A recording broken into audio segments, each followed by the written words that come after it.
मी आजपर्यंत मला खरं तर समोर येऊन बोलण्याची खूप आवड आहे. आजपर्यंत खूप साऱ्या नेत्यांवर, खूप महामानवांवर मी बोलले, पण आज मी ज्यांच्यामुळे बोलू शकते त्यांच्याबद्दल मला बोलण्याची संधी दिली, ह्याच्याबद्दल मी तुमचे सगळ्यांचेच आभार मानते. मला खरं सांगायचं तर आई नाहीये, पण बाप आहे.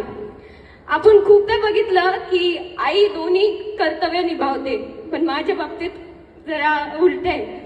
माझे पप्पा माझे दोन्ही कर्तव्य निभावतात. मी चौथीत असल्यापासून माझी आई माझ्यासोबत नाहीये, आता ती नाहीच आहे. तर माझे पप्पा माझ्यासाठी काय काय करतात ना, हे मी खूप जवळून बघितलंय. त्याच्यामुळे आतापर्यंत मी कधी चुकीचं वागले नाहीये आणि वागणार सुद्धा नाही. आणि मला खरंच वाटतं की आज हा जो कार्यक्रम झालाय ना, इथे जितके पण विद्यार्थी उपस्थित आहेत, इतक्या विद्यार्थ्यांपैकी आज थोड्याफार कालावधीसाठी का होईना कोणीच वाईट मार्गावर जाणार नाही. कारण आज हा जो कार्यक्रम झालाय ना, तो खरंच खूप चांगला आहे. मी तर म्हणते पहिली 10-15 मिनिटं मी जरा शांत होते, त्याच्यानंतर माझ्या डोळ्यातून जे अश्रू निघत होते ते थांबतच नव्हते. कारण सर जे काय बोलत होते ते एक्झॅक्टली तसंच झालंय माझ्यासोबत. माझे पप्पा टेलरिंगचं काम करतात, आमचे दुकान आहे 2 टेलरिंगचे.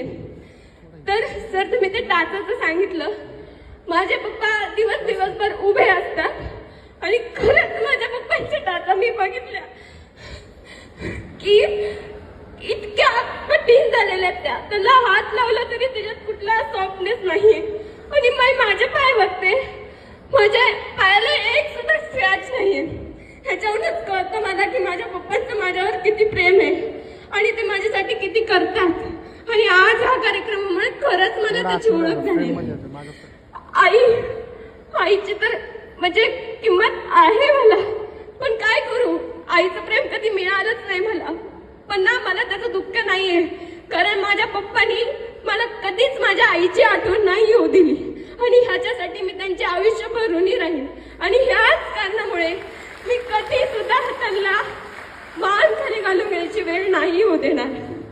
भले मी शिकेल नाही शिकेल, आय डोंट नो की फ्युचरमध्ये माझं काय होणार आहे. कोणी सांगितलंय की उद्या काय होणार आहे तुमच्यासोबत, पण स्वतःहून कधीच मी स्वतःच्या पायावरती कुऱ्हाड नाही मारून घेणार आणि माझ्या पप्पांना कधीच मान खाली नाही घालू देणार.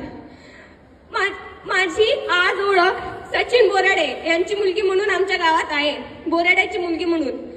पण मला विश्वास आहे की वैष्णवी ही बोराड्यांची मुलगी आहे अशी ओळख मी नक्की निर्माण करेन. आणि मला शिक्षणाची आवड आहे, मला बोलण्याची आवड आहे आणि याचाच माझ्या पप्पांना खूप अभिमान आहे.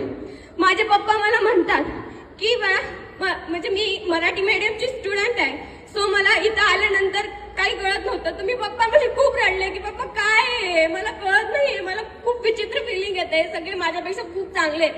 तर माझे पप्पा मला म्हणले की जगात कोणी कसंही असू दे, पण तू माझी टॉपर आहेस.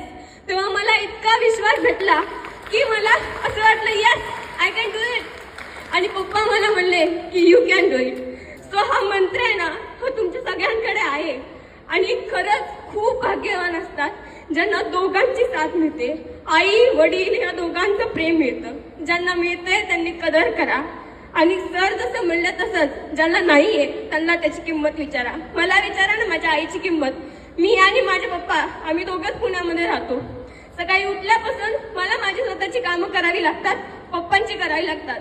ते जर मला माझी आई असती तर मला रोज सकाळी माझ्या हातात डबा मिळाला असता, जो की मला नाही मिळत.